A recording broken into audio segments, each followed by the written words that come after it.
What is going on, guys? In today's video I will show you the top 3 most OP builds in Path of Exile 3.27. Every new POE league brings chaos, nerfs and wild theorycrafting, but some builds always rise above the noise. Path of Exile 3.27 is no different. Despite the balance shifts and mechanical shakeups, a few setups have once again proven that raw power, the clear speed and survivability will always reign supreme. No matter if you're craving lightning fast screen vibes, spell slinging dominance or the bone crushing melee mayhem, these 3 builds will deliver everything an Exile could want. So effortless mapping, boss melting damage and the kind of scaling that keeps you hooked for the entire league. And on top of it, remember, if you're looking for any of these builds on the website for their path of building, then check my links in the description. And before we continue, thanks to U4GM, they are a pro website that provides Path of Exile services like cheap currency, then even to trade all types of top quality items and mirrors and much more. They also have more than 20,000 positive comments on Trustpilot, and this website is really worth a try. So make sure to use my discount code KAID for extra 6% off. In Path of Exile 3.27, the Kinetic Blast build will stand as one of the smoothest, fastest and most rewarding setups you can play, no matter if you're starting fresh on day 1 or pushing deep into the endgame. It's a build that perfectly captures the essence of the Warden, the rapid-fire explosions, elegant mobility and screen-clearing mayhem. The Kinetic Blast itself is deceptively simple. It's a projectile attack that explodes into secondary bursts upon impact, each capable of hitting the same enemy. In practice, it feels like detonating a thunderstorm across the map. Each click unleashes a chain of miniature novas, vaporizing mobs before they can even register your presence. Our build journey will begin with familiar leveling tools. During the campaign, we will rely on explosive concoction, rain of arrows or the lightning arrow, until you secure the endless munitions from the merciless labyrinth, and that's when the build transforms. You swap to the Kinetic Blast and everything begins to melt. Survivability in the early mapping is built on life, evasion and precise positioning, but as you ascend the Atlas, you will stack on Energy Shield, the Ghost Dance, Spell Suppression and defensive setups, like the cast when damage taken plus Immortal Call. The result is a nimble and evasive powerhouse that dodges death as easily as it deletes enemies. And the best part is that no uniques are required. The Kinetic Blast functions beautifully on a shoestring budget, yet it scales to insane levels with proper investment. Still, the classic upgrades like the Replica, the Higher Ire, the Taming or the Death Rush will add powerful synergies. Each one enhances the clear speed, damage or sustain, making the build feel truly limitless. Then, when it's time to face bosses, the setup will shift slightly for maximum precision. You will summon 3 Kinetic Bolt totems, then cast Tornado and spam Kinetic Blast or Bolt while repositioning. Against pinnacle bosses, you want to swap to the Kinetic Blast or Kinetic Bolt and returning projectiles for Barrage. This dramatically will improve the single target output while maintaining your trademark agility. Then your ascendancy progression will define your tempo, so gathering wins comes first, supercharging your action speed and the movement. Then Ricochet in the Cruel Lab boosts both the clear speed and the single target potential, while Endless Munitions unlocks the core of the build's power in the Merciless Lab. And finally, the focal point in the Uber Lab will cement your boss dominance. Each node will feel like shopping another jet engine onto your character. By the time that you're tackling tier 16s, your build should be fully crit converted, with Entrench and the lucky spell suppression for durability.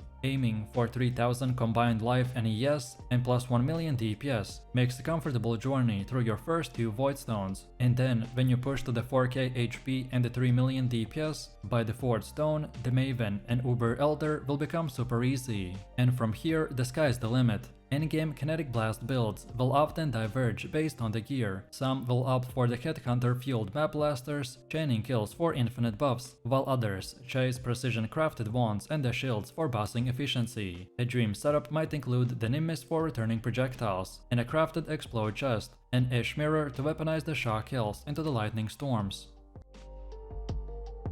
If there's one thing that GG's latest balance patch made clear, it's that the Energy Shield remains completely unbothered by the nerfs. While other builds will fight for relevance, the Energy Blade Inquisitor shrugs off the meta turbulence and continues to melt mobs with ruthless efficiency. It's unapologetically strong, widely scalable, and just unethical enough to make every caster feel bad for comparison. In 3.27, this powerhouse received only minor tweaks, so small enough that you will barely notice, but that's good news for anyone looking to breeze through the maps or print currency right from the league start. The heart of this build is elegantly simple. Energy Blade converts your energy shield into a massive pull of flat lightning damage. The Battle Mage then applies that damage directly to your spells, and Spellblade support cranks it even further, and the result is a tidal wave of the flat damage that makes nearly any spell viable, no matter if you're slinging fireballs, triggering crits or dropping mines. And the best part is that all three playstyles, the self-cast, the cast on crit and the mines, will share the same fundamental scaling. You can swap between them without rebuilding from scratch, letting you experiment with different gameplay flows as your gear improves. The early game is refreshingly straightforward.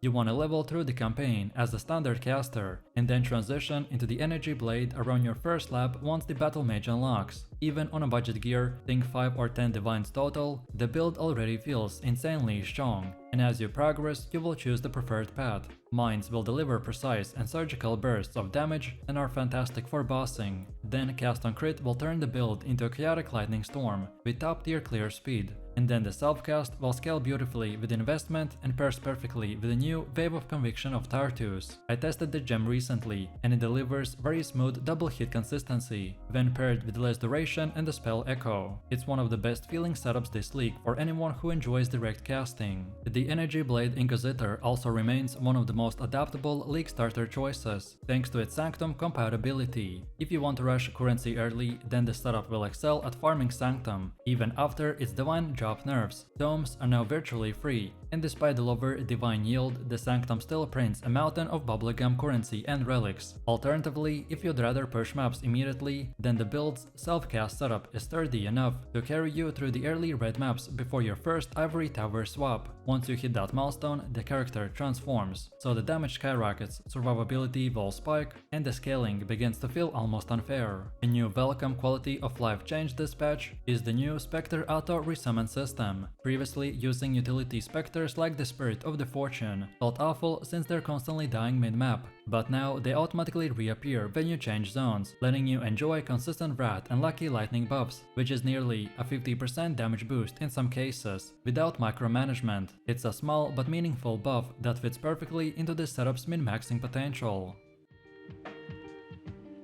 And then finally, when it comes to the League Star dominance and the raw melee satisfaction, the Earthshatter Berserker will continue to reign supreme in Path of Exile 3.27. It is one of the most dependable and brutal and straightforward builds that you can pick. At its core, the Earthshatter Berserker is all about the rhythm. Warcries and the slams work in the perfect sync to deliver devastating bursts of physical damage. The playstyle is explosive yet methodical. You set up your spikes with the Earthshatter, unleash a well-timed Warcry, and then watch entire packs implode under the weight of your hammer. The skill scales beautifully with the physical damage, armor and exerted attacks, meaning that even the smallest investment will translate into massive returns. As a league starter, this is one of the smoothest builds that you can take from a fresh 1 Act 1 character, all the way to the red maps without ever needing an expensive unique. Early leveling can be rough for the Marauder, but this build makes the process surprisingly painless. You want to use momentum early to offset the slow attack animations and enjoy the added movement speed buff between the fights. A simple rustic sash recipe is a white axe and a whetstone, and a rare rustic sash can carry your weapon upgrades for several acts. You can pair this with the Warcry exerted attacks as soon as possible to give the Earthshatter the extra punch it needs. Around Act 3 you can grab the Fortify support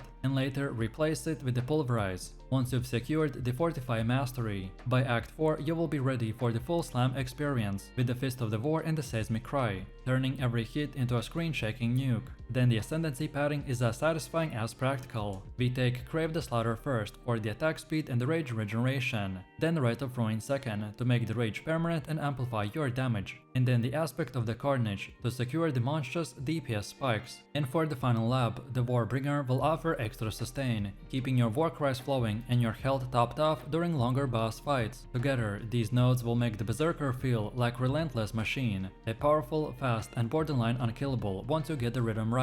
What makes this build truly shine in 3.27, however, is its synergy with the Bloodline mechanics. While the Oshabi's removed adrenaline buff would have been the perfect for slams, the Breach Bloodline more than makes up for it by offering 15% less physical damage taken, which is an ideal defensive layer for life-based Bruiser. This reduction pairs beautifully with the Echoes of Creation, which is the defining endgame helmet for this build. The Echoes will cause your exerted slams to reflect a portion of your life back as a physical damage, so proper mitigation precision is key. With 30 to 50,000 armor, 6 endurance charges, and divine shield linked with a corrupted soul, the self-inflicted damage becomes negligible, while you regenerate energy shield faster. It's a clever interaction that turns a potential downside into a steady stream of sustain. From a mechanical standpoint, the Earthshatter berserker is deceptively deep. You will constantly juggle Warcry timing, spike detonations, and rage management, but once mastered, it feels incredibly smooth. Every swing calculated, and every explosion satisfying. The build excels at farming early maps, taking down pinnacle bosses and handling dense content, like Breach or the Legion. Even on a small budget, it delivers 2 to 3 million DPS with ease, and has the defenses to survive the chaos of the endgame mapping.